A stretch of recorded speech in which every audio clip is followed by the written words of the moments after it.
नमस्कार। आज हम ऑडिट प्रक्रिया के एक बहुत ही अहम पड़ाव पर गहराई से बात करेंगे। वो चरण जब ऑडिट लगभग खत्म होने वाला होता है, पर रिपोर्ट फाइनल करने से पहले कुछ जरूरी काम रहते हैं। हमारी बातचीत का आधार ऑडिटिंग स्टैंडर्ड्स हैं, जो बताते हैं कि इस स्टेज पर क्या करना है। मकसद ये समझना है कि फाइनेंशियल स्टेटमेंट की डेट के बाद और रिपोर्ट साइन होने से पहले ऑडिटर की क्या जिम्मेदारियां हैं। हम बात करेंगे subsequent events, going concern, misstatements, written representations और हाँ, गवर्नेंस टीम के साथ कम्युनिकेशन की। तो चलिए शुरू करते हैं सब्सीक्वेंट इवेंट से। जी ये होती क्या है और ऑडिटर के लिए क्यों जरूरी है? हाँ, बिल्कुल। सब्सिक्वेंट इवेंट्स मतलब वो घटनाएं जो फाइनेंशियल स्टेटमेंट की तारीख के बाद लेकिन ऑडिटर की रिपोर्ट की तारीख से पहले होती हैं, या कभी-कभी रिपोर्ट जारी होने के बाद भी ऑडिटर को पता चलती हैं। ये जरूरी इसलिए क्योंकि इनका फाइनेंशियल स्टेटमेंट पर असर पड़ सकता है। मतलब ये सिर्फ पिछली कहानी नहीं, आगे के लिए भी रेलेवेंट होनी चाहिए। अच्छा। ये दो तरह की हो सकती हैं। एक तो वो जो बैलेंस शीट डेट पर मौजूद हालातों का सबूत दें, जैसे किसी बड़े देनदार का दिवालिया हो जाना। इनके लिए फाइनेंशियल स्टेटमेंट में एडजस्टमेंट करनी पड़ती है। Okay, adjustment. हाँ, और दूसरी वो घटनाएं जो बैलेंस शीट डेट के बाद पैदा हुई। मान लीजिए कोई नया मर्जर प्लान बना, इसके लिए एडजस्टमेंट नहीं पर डिस्क्लोजर यानी जानकारी देना जरूरी हो सकता है। समझ गया। तो ऑडिटर का काम है इन्हें पहचानना, इनका असर देखना और ये पक्का करना कि फाइनेंशियल स्टेटमेंट में इन्हें ठीक से दिखाया गया है। ठीक है, तो ये हुई भविष्य की बात। अब एक और बड़ा सवाल, क्या कंपनी चलती रहेगी? ये गोइंग कंसर्न या निरंतरता की धारणा, ऑडिट में इसका क्या रोल है? हाँ, ये बहुत ही बुनियादी सवाल है। गोइंग कंसर्न मतलब ये मानकर चलना कि कंपनी बंद नहीं होने वाली, कम से कम निकट भविष्य में तो नहीं। फाइनेंशियल स्टेटमेंट इसी बेस पर बनते हैं। ऑडिटर की जिम्मेदारी है कि वो मैनेजमेंट के इस आकलन को मतलब ठीक से जांचे। तो ऑडिटर यहाँ मैनेजमेंट की बात मान नहीं लेता? नहीं, बिल्कुल नहीं। ऑडिटर को सबूत देखने होते हैं।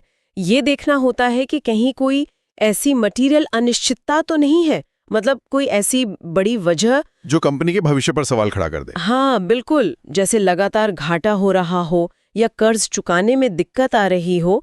अगर ऐसी अनिश्चितता है और मैनेजमेंट ने उसे ठीक से डिस्क्लोज किया है, तो ऑडिटर रिपोर्ट में एक अलग पैरा जोड़ता है। ओपिनियन नहीं बदलता? नहीं, अगर डिस्क्लोजर सही है तो ओपिनियन नहीं बदलता। पर हाँ, अगर डिस्क्लोजर ठीक नहीं है या गोइंग कंसर्न आधार ही गलत है, तब ओपिनियन मॉडिफाई हो सकती है, क्वालिफाइड या एडवर्स। अच्छा, ठीक है। अब आते हैं ऑडिट के दौरान मिली गलतियों पर, मिस स्टेटमेंट्स। क्या हर छोटी मोटी गलती पकड़ी जाती है? नहीं, हर छोटी चीज नहीं। ऑडिटर वो सारी गलतियों नोट करता है जो क्लियरली ट्रिवियल न हो, मतलब बिल्कुल ही मामूली न हो। फिर मैनेजमेंट से कहता है कि इन्हें ठीक करें। और अगर मैनेजमेंट मना कर दे? हाँ, ऐसा हो सकता है।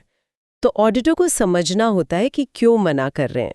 फिर सबसे ज़रूरी काम ऑडिटर ये देखता है कि जो गलतियां ठीक नहीं हुई वो अकेले या सब मिल के फाइनेंशियल स्टेटमेंट के लिए मटीरियल है या नहीं। मटीरियल मतलब इतनी बड़ी कि फैसला बदल जाए? हाँ, बिल्कुल। क्या वो इतनी अहम है कि यूज़र का नज़रिया बदल सकती हैं। इसके नतीजे फिर TCWG यानी दोज चार्ज विद गवर्नेंस को बताए जाते हैं। ओके। और मैनेजमेंट से कुछ लिखित में भी लेते हैं शायद? ये रिटन रिप्रेजेंटेशंस, ये क्या चीज़ हैं? हाँ, ये मैनेजमेंट की तरफ से ऑडिटर को दिए गए रिटन स्टेटमेंट्स होते हैं। इनमें मैनेजमेंट कंफर्म करता है कि हाँ, हमने अपनी जिम्मेदारियां निभाई हैं फाइनेंशियल स्टेटमेंट बनाने की, और ऑडिटर को सारी जरूरी जानकारी दी है, कुछ छुपाया नहीं है। जैसे कि सब्सीक्वेंट इवेंट्स या गोइंग कंसर्न वाली बातें? हाँ, वो सब। लेकिन ये ध्यान रखना जरूरी है कि ये रिप्रेजेंटेशंस अपने आप में काफी नहीं है। ये दूसरे सबूतों का सपोर्ट करते हैं, उनकी जगह नहीं ले सकते। अच्छा, ये सिर्फ एक फॉर्मेलिटी नहीं है? नहीं, बिल्कुल नहीं। अगर मैनेजमेंट ये देने से मना कर दे या ऑडिटर को लगे कि ये भरोसे के लायक नहीं है, तो ये बहुत सीरियस बात है। हो सकता है ऑडिटर को अपनी राय देने से ही मना करना पड़े, मतलब डिस्क्लेमर देना पड़े। ओह, ओके। तो ये काफी अहम है। अच्छा, मैनेजमेंट से बात हो गई, TCWG से मिस स्टेटमेंट्स की बात हो गई, और क्या कम्युनिकेशन जरूरी है इस स्टेज पे? ऑडिटर का TCWG मतलब बोर्ड या ऑडिट कमेटी के साथ खुला और लगातार संवाद बहुत जरूरी है। इसमें ऑडिटर बताता है कि उसकी जिम्मेदारियां क्या हैं, ऑडिट का स्कोप क्या था, टाइमिंग क्या थी, और सबसे जरूरी ऑडिट में क्या महत्वपूर्ण बातें सामने आईं। जैसे गोइंग कंसर्न वाली चिंता या कोई बड़ी अकाउंटिंग पॉलिसी का मुद्दा? हाँ बिल्कुल। और इसके अलावा अगर ऑडिट में इंटरनल कंट्रोल मतलब कंपनी के अंदरूनी कामकाज के सिस्टम में कोई बड़ी कमी, सिग्निफिकेंट डिफिशिएंसी मिलती है तो उसे भी बताना होता है। हाँ, उसे लिखित में TCWG और मैनेजमेंट दोनों को बताना जरूरी है। इसमें कमी क्या है और उसका क्या असर हो सकता है, ये सब लिखा होता है।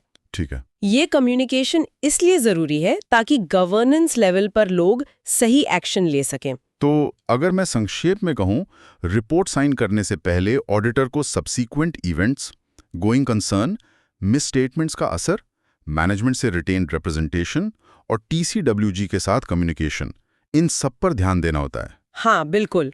और ये सिर्फ नियम फॉलो करना नहीं है, इन सब का असली मकसद है फाइनेंशियल स्टेटमेंट की क्रेडिबिलिटी बढ़ाना, उनका भरोसा बढ़ाना। ऑडिट के इस आखिरी चरण की जो बारीकी है, वही पूरे ऑडिट की क्वालिटी तय करती है।